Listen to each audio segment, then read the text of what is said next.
اعوذ باللہ من الشیطان الرجیم بسم اللہ الرحمن الرحیم۔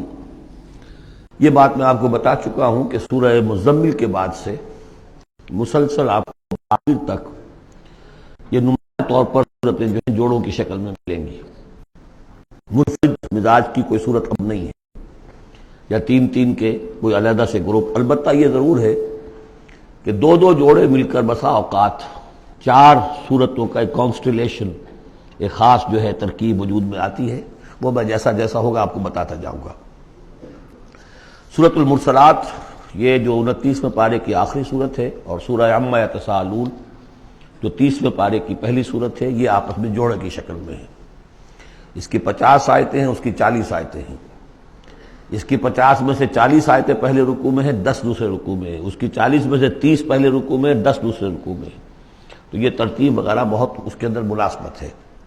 دونوں کا مضمون کھلم کھلا قیامت، اور یہ پورا گروپ جو چلا آ رہا ہے، یہ تو سورہ قاف سے لے کر اور آخر تک جو مکی صورتیں آئیں گی، انذار قیامت ان سب کا موضوع ہے۔ یہ تیسری صورت ہے کہ جو اس سٹائل سے شروع ہو رہی ہے، والصافات صفا فالزاجرات زجرا فالملقیات ذکرا۔ یہ سورہ صافات 23ویں پارے میں آئی تھی، پھر سورہ زاریات آئی، وہ بھی اسی انداز میں۔ اب یہ تیسری صورت ہے والمرسلات۔ سورہ صافات کی قسموں کے بارے میں بالکل یقین کے ساتھ معلوم ہے کہ وہاں مراد فرشتے ہیں۔ سورہ زاریات کے بارے میں اجماع ہے کہ وہاں ہوائیں مراد ہیں۔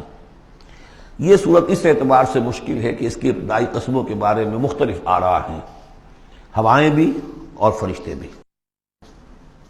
والمرسلات عرفا، پہلی تین کے بارے میں تو یوں سمجھیے کہ سمجھا جاتا ہے کہ یقیناً یہ ہواؤں کا معاملہ ہے۔ وہ ہوائیں کہ جو چلائی جاتی ہیں بڑی آہستگی کے ساتھ، عمدہ طریقے سے، جب سب شروع میں چلتی ہے تو آہستگی کے ساتھ، اور مرسلات چلانے والا اللہ ہے ان کا، بھیجی ہوئی ہیں ہوائیں، یہ بھیجی ہوئی ہوائیں۔ فالعاصفات عصفا، پھر یہ بھی ہوتا ہے کہ یہی ہوائیں کسی وقت بڑے زبردست جھکڑ اور تیز طوفان کی شکل اختیار کر لیتی ہیں۔ والناشرات نشرا، اور اسی طرح سے یہی ہوائیں ہیں کہ پھر جو بادلوں کو، بخارات کو اٹھا کر لے کر جاتی ہیں، جو باران رحمت بن جاتے ہیں۔ فالفارقات فرقا، اور پھر وہ جا کر جو بھی تقسیم کرنا ہوتا ہے، مقسمات امرہ جو ہم نے پڑھا تھا، پھر یہ ہے کہ کہیں پر وہ بارش ہو گئی اور کہیں وہ بارش نہیں ہوئی، کہیں بنجر رہ گیا معاملہ اور وہاں کھیتی نہیں ہوئی، اور کہیں چل تھل ہو گیا اور وہاں کھیتی ہو گئی۔ فالملقیات ذکرا، البتہ اس کے بارے میں یہ اختلاف ہے کہ خیال تو یہ کہ یہ بھی مراد وہی ہوائیں ہیں کہ ان کے ذریعے سے وحی بھی جو آتی ہے اور وہ جو لوگوں تک پہنچتی ہے آواز نبی کی، وہ بھی ہوا کے ذریعے ہی سے پہنچتی ہے، میڈیم یہی ہے۔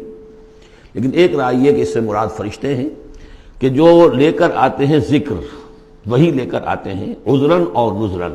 اور یہ جو ذکر لاتے ہیں فرشتے، یا تو یہ کہ الزام اتارنے کے لیے، جو ہم پڑھ چکے ہیں سورہ نساء میں کہ ہم نے رسولوں کو کیوں بھیجا، لئلا یکون للناس علی اللہ حجۃ بعد الرسل، لوگوں کے پاس کوئی الزام نہ رہ جائے اللہ تعالیٰ کے ہاں پیش کرنے کے لیے، کوئی عذر باقی نہ رہ جائے کہ اللہ ہمیں خبردار تو کیا نہیں گئے، ہمارے پاس کوئی نبی تو آیا ہی نہیں۔ تو عذراً اللہ تعالیٰ کی طرف سے گویا کہ اتمام حجت ہے، اور نذراً خبردار کرنے کے لیے، تاکہ وہ جو بھی جاگنا چاہے جاگ لے۔ ان ساری قسموں پر جو اب مقسم علیہ ہے، جس چیز پر قسم کھائی گئی، انما توعدون لواقع، جس چیز کا تم سے وعدہ کیا جا رہا ہے وہ واقع ہو کر رہے گی۔